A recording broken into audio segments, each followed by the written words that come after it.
امروز ما و شما شاهد افتتاح عملیات‌های لپاراسکوپیک بودیم که بر بخش جراحی خصوصا بر طبقه اوناس یک رویا بود و آموزش از این خصوصا بر طبقه اوناس بر علاوه که در افغانستان مساعد نیست باید با مقدار هزینه بسیار زیاد در حدود $10,000 در کشورهای خارج صورت می گرفت و بسیار خوش هستیم و در حقیقت یک پیشرفت بسیار زیاد، یک دستاورد بسیار خوب به کمک رئیس صاحب صحت عامه و دیگه استادای ما اینا. متخصص جراحی موی هستم و دیگه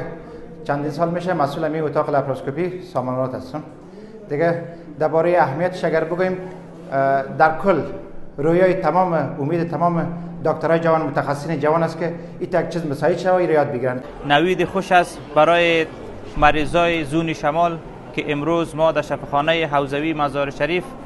عملیات های لپاراسکوپیک و همچنان ترینینگ عملیات های لپاراسکوپیک را برای متخصصین جوان پرنسیب جراحی امروز ما افتتاح کردیم و همچنان چندین عملیات خرد و بزرگ یعنی عملیات های لپاراسکوپیک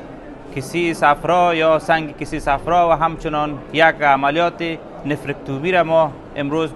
اجرا کردیم در این عملیات. عملیات های لپاراسکوپیک یا عملیات های لایزری که تا به حال در